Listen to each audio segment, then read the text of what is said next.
안녕하세요. 저는 21살, 그리고 17살 두 딸을 키우고 있는 40대 후반의 여성입니다. 글을 써본 게 정말 오래되어서 사연을 보내려 하니 글 쓰는 걱정부터 되더라고요. 그래도 내 주변 내 사람의 일이다 라고 생각하며 너그럽게 봐주시기 바랍니다. 제가 곧 나이도 신이 되고 오래 산 건 아니지만 나름 힘들다고 하는 젊었던 시기도 겪어보며 여기까지 온 사람입니다. 가난한 시골에서 태어나 가난한 집안에서 부모님을 거두려는 장녀의 역할도 오래도록 해봤었고요. 공부의 끈을 놓지 않고 대학에 들어갔지만 다가온 현실에 부딪히며 또 돈을 벌고 고생을 하며 겨우 졸업을 해본 경험도 있습니다. 반에서 1, 2등 한다는 애가 소풍 갈 적에 도시락을 싸가지 못해서 혼자 구석에 숨어 있다가 선생님의 도시락을 빌려 먹어본 적도 있었고요. 지금에 와서 생각을 해보면 눈물 몇 방울쯤은 우습게 찔끔거릴 정도로 힘들었던 시절이 분명히 있었어요. 그래서였는지 결혼하고 지금에 주어진 저의 삶에는 누구보다 감사해하며 살고 있답니다.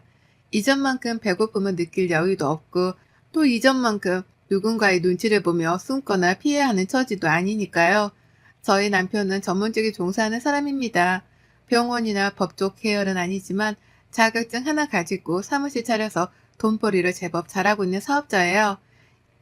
이 사람의 친구가 운영 중인 법인 회사에서 제가 잠시 일을 했었는데요.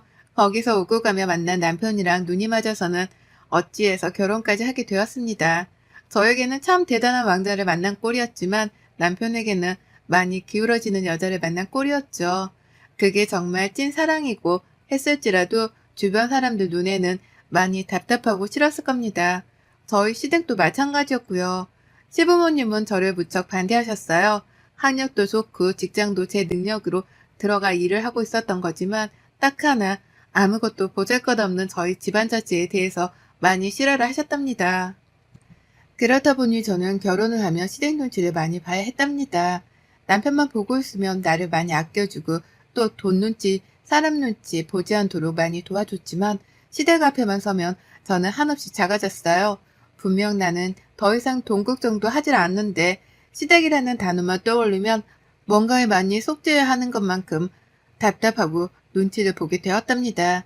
그건 40대 후반이 되어 내일 모레 50을 바라보고 있는 지금에까지도 변한 게 하나 없었죠. 시댁이랑 저희 집이 거리상 차를 타고 이동하면 겨우 20분 정도가 걸립니다. 제법 가까운 거리였는데 문제는 시어머니의 태도셨죠. 며느리를 싫어는 하지만 자주는 봐야겠고 옆에서 잔소리라도 한마디 더 퍼부으며 기강이라도 잡아야겠다고 생각을 하셨던지 저를 유독 찾으셨어요.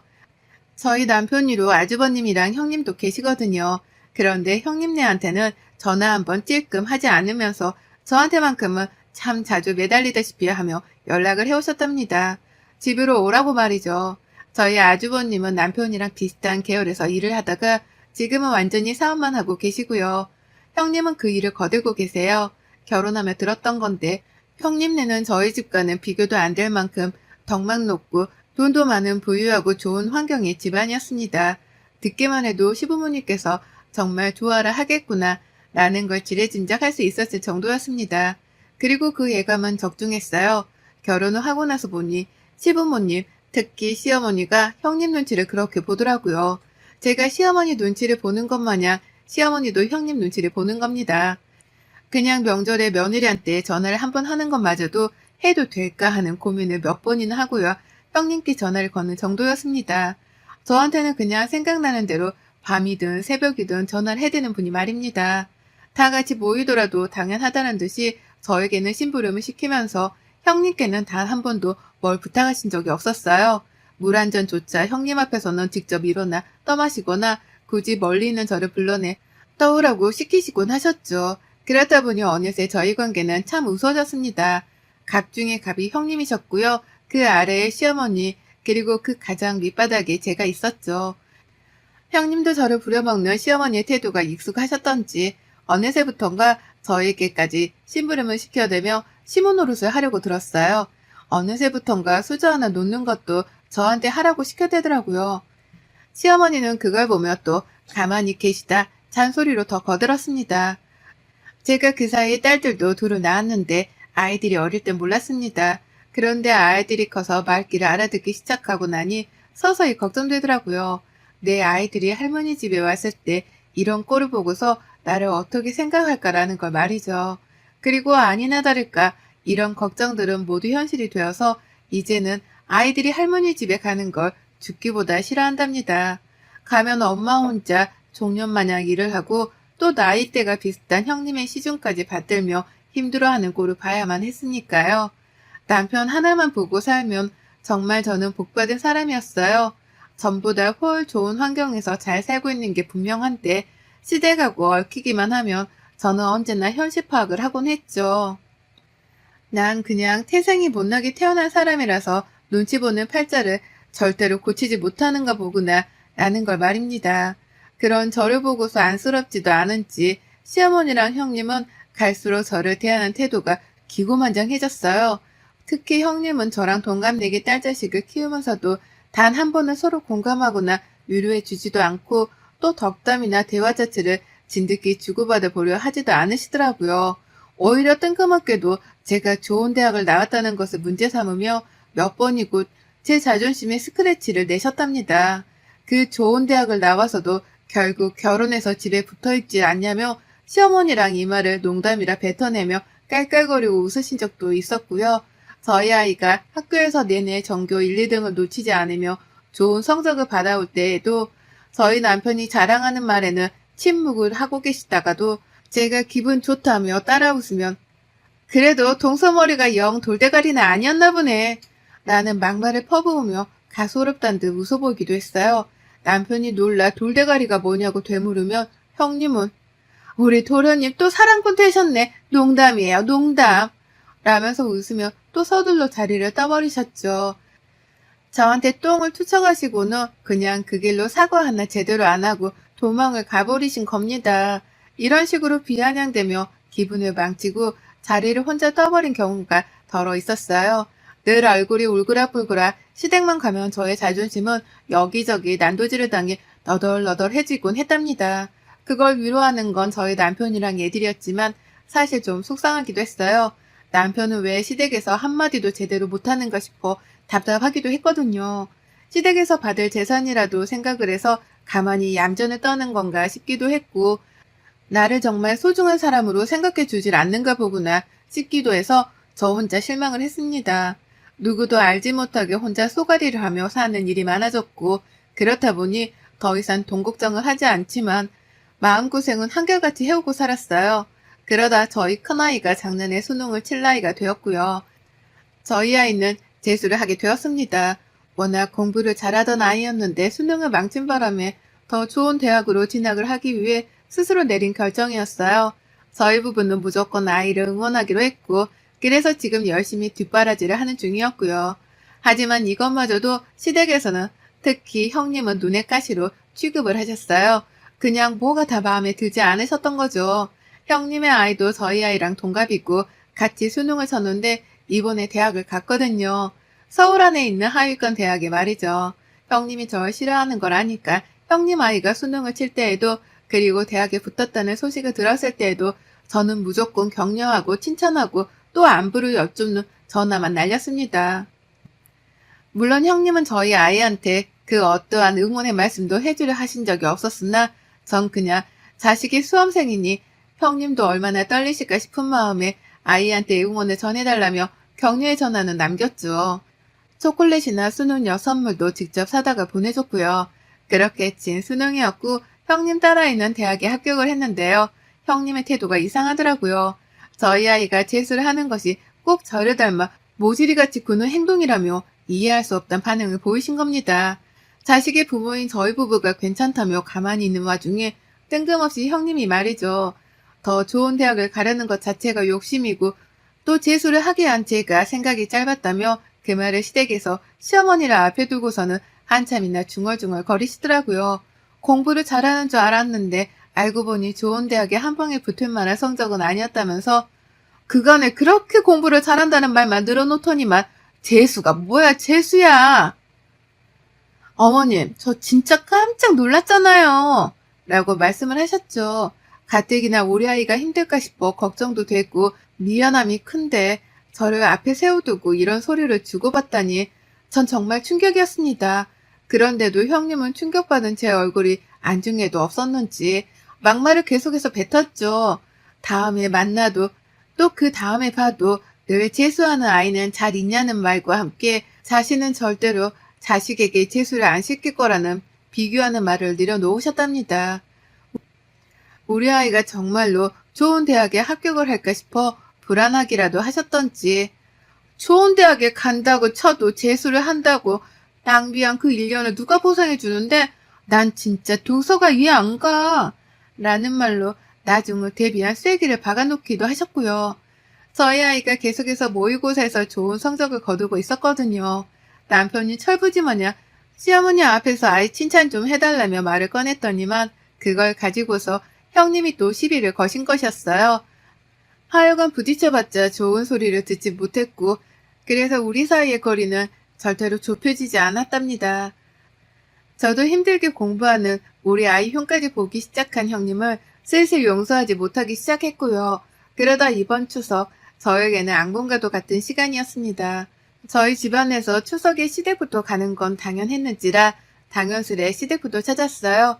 갔더니만 형님네가 먼저 계셨고 형님의 애들도 다 와 있더라고요. 아니나 다를까 자리에서 일어나 제대로 인사다운 인사도 하질 않은 채 앉아만 계시던 형님. 시작부터 기운이 껄끄러웠습니다. 늘 당해왔던 일임에도 불구하고 왠지 이번만큼은 느껴지는 분노가 꽤나 컸죠.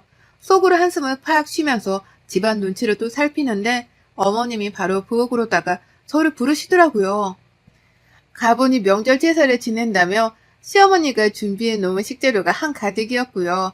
어머님은 당장이라도 요리를 하고 싶었으나 형님을 부르기는 눈치가 보였었던지 기다리다 제가 도착을 하자마자 저를 불러선 부엌에서 요리를 시작하셨습니다.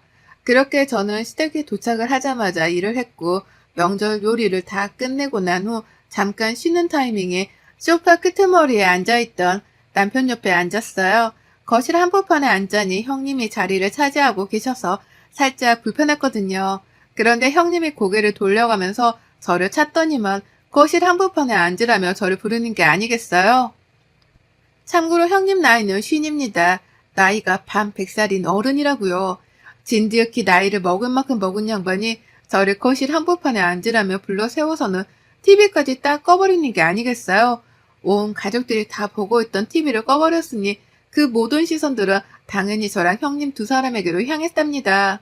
형님은 모든 시선이 우리에게로 향하자 그제서야 우리 수연이가 재수 공부하느라고 힘들 텐데 라는 말과 함께 TV 선반 옆에 있던 자기 핸드백을 직접 들고 오더라고요. 전 순간 기대를 했어요.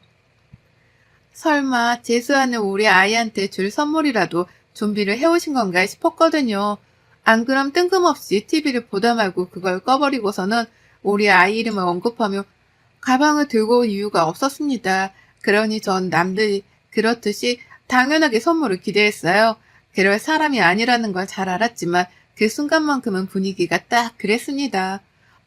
저희 남편도 뭔가 받을 게 있는 건가 싶었던지 기대를 하고서는 자리에서 일어나 제 쪽으로 다가와 같이 앉아버렸고요. 그런데 소리가 이상했습니다.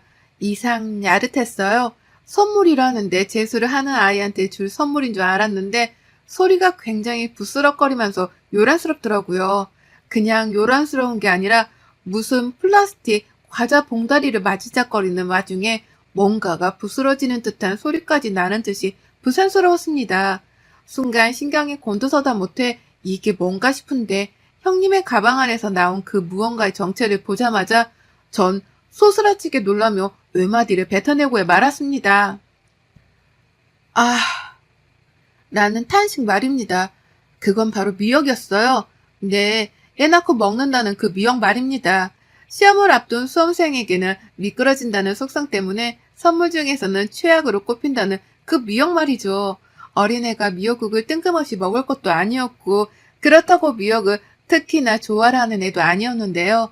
하고 많은 선물들 중에서 미역을 골라와 선물로 주려고 했다는 그 사실에 저는 재차 생각할수록 경악을 금치 못했답니다.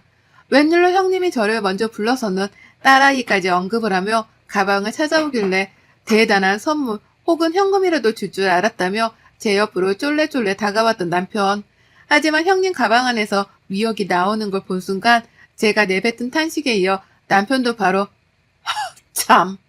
이라는 허무하다는 한숨소리를 쏟아내며 당황히 어쩔 줄을 몰라 했죠. 그 순간만큼은 저희 부부가 모두 다 딸의 편이 되어서 이러한 무례를 범한 형님의 태도에 순간적으로 화가 차올랐네요. 공부한다고 가뜩이나 힘들어하는 아이인데 이게 무슨 역 같은 경우냐 싶었던 거였죠. 그리고 그제서야 알았습니다. 형님이 눈치 없는 척을 하면서 우리 도련님도 기대를 했나 보네. 내가 수연이 주려고 챙겨온 건데. 라는 말과 함께 가방 속 미역을 완전히 꺼내다가는 제 앞에 놓아주셨거든요. 근데 그걸 자세히 보니까 먹던 미역이더라고요.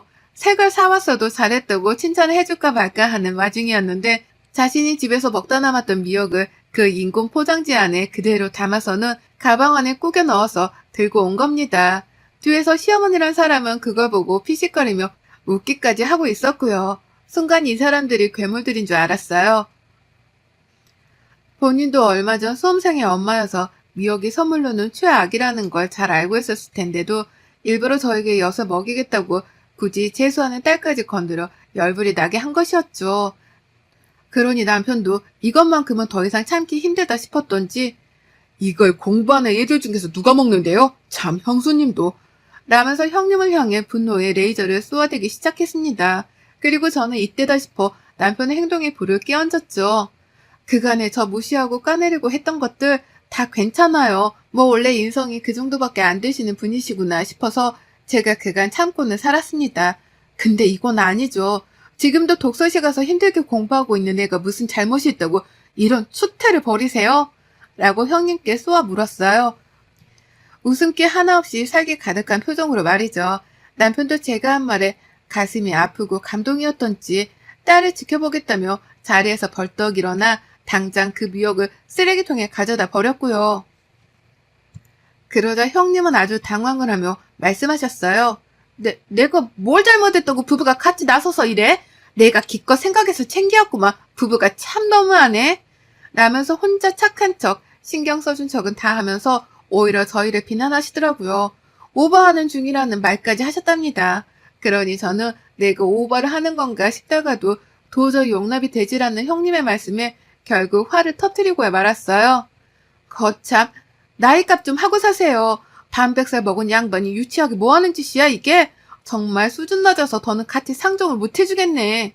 라는 말과 함께 자리에서 벌떡 일어나 버렸습니다. 그리고는 남편이 쓰레기통에 가져다 버렸던 그 미역을 다시 꺼내 가져와서는 거실 한복판에서 난리를 쳤죠. 미역을 손으로 부시고 쪼개고 바닥에 떨어뜨려 발로 밟아가면서 시댁을 개판으로 만들어 버렸답니다. 난리부르스로 떨었어요. 형님께는 사과란 말도 안 했어요. 어차피 그 성격에 사과 따위는 없다는 걸 제가 누구보다 잘 알았거든요. 기대하는 게 없었기 때문에 사과는 바라지도 않았고요. 전 단지 제가 지금 너무 화가 나다 못해 감정을 다스릴 수가 없으니 내가 미치면 얼마나 미치는지에 대해서 보여줘야겠다는 생각뿐이었습니다. 그래서 멀쩡한 미역을 갖다가 형님이 보시는 앞에서 미역을 부셔다가 버려댔죠. 정말 한순간에 시댁은 시커먼 것들이 사방팔방에 뿌려져서 난리였어요. 딴 게 아니라 이게 바로 개판이구나 싶었습니다.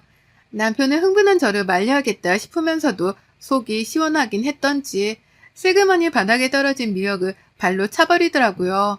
그건 정말로 제 남편이 미역을 갖다 버린 것에 이어서 할 수 있는 최선의 방법이었기에 전 흐뭇해하면서 내버려뒀어요. 그리고 그난리가 난 시댁을 뒤로한 채 제사상이고 뭐고 아무것도 도울 생각을 안 한 채 집에 가고자 남편을 불렀습니다. 갈 준비를 하라고 말이죠. 시어머니는 그제서야 앞에 나서서 어딜 가냐며 절 붙잡으려 하셨어요. 제가 가버리면 집안에서 제사를 도울 며느리가 없었기 때문에 혼자 그 개고생을 다 하셔야 했거든요. 그게 겁이 났던지 제가 가면 안 된다는 걸 아시고는 어떻게든 붙잡으려 하셨는데요. 전 그런 어머님을 뿌리치고선 급기야 다시는 시댁에 찾아오질 않을 테니 알아서들 친목 다지며 잘 지내라는 말을 통보해 버렸답니다. 둘째 며느리는 이제 없는 취급하고 사셔도 된다고 하면서 말이죠. 그 순간 시어머니의 눈동자가 흔들리는 게 보였습니다. 저를 자꾸만 힘들게 하면 이런 상황이 올 거라는 걸 예상하지 못했던 건지 놀라다 못해 충격을 받은 표정이시더라고요. 하지만 상관없었어요. 아무 미련 따위도 남지 않은 시댁이었습니다. 저런 통보를 하자마자 뒤도 돌아보지 않고서 집을 나와버렸어요. 이제는 다시 안 찾아봐도 된다는 생각에 괜시리 속이 시원해 하늘을 한번 올려다봤고요. 뒤따라 차키를 들고 남편은 저를 집까지 바래다주고선 다시 시댁으로 돌아갔습니다.